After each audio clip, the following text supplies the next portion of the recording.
name's Carson Hoyer, sitting here at Flint's Park, the beautiful Flint's Park. And my job lately is called Resource Management Specialist. Wildland Resource Management Specialist, I guess.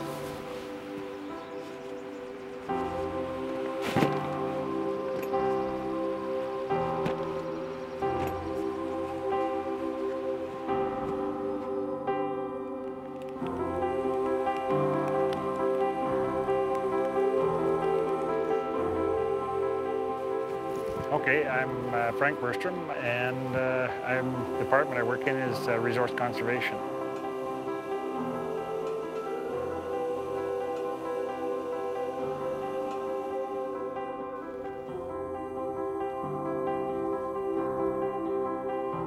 My name's Dylan Watt, and I work for Trail Crew in Banff National Park.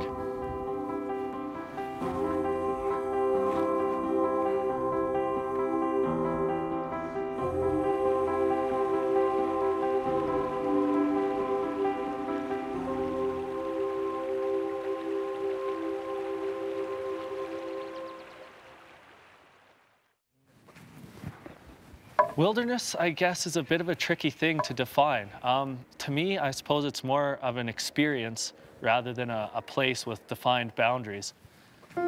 It's an experience where you feel that you're fitting into your role in the way the natural system is going, and you feel quite a bit of freedom. Sometimes it's a whole day of feeling that, wow, I'm very isolated where I'm working right now. Or sometimes it's just a few moments somewhere and you catch a glimpse around and realize that you're in an amazing place. And to me, that makes me feel that I'm in the wilderness. We have what we call zoning that we set out for national parks, and it's a way that we manage our park system. And what the zoning does is define which areas we consider wildland zones or wilderness areas, compared to those areas like in the Bow Valley, which are high-use area. And it's a way of managing a park. I don't think we could look at it as a defined line that, you know, you step across and say that's wilderness and that's not.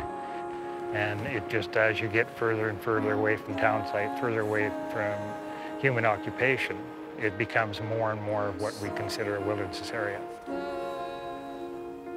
Wilderness isn't a place you can draw on a map. I think it's an attitude. It's an approach to how you think.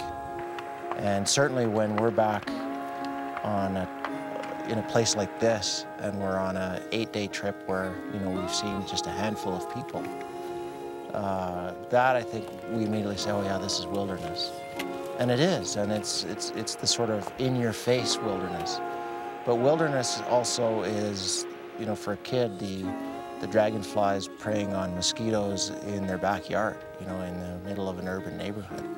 It's the weeds growing up through the cracks in a sidewalk, and slowly, you know, like the things that kind of belong in that place that would happen without, you know, if we just sort of left things to their own. That's what wilderness and wildness is. There was one night, we were working Trail Crew, we were in the backcountry in the Bryant Valley, and it was a beautiful, beautiful week. We were getting lots of our work done. Going down through Peters Creek on the north end of the park, and it's raining cats and dogs. You've got your slicker on, you're soggy, you're wet, you're cold, you're tired.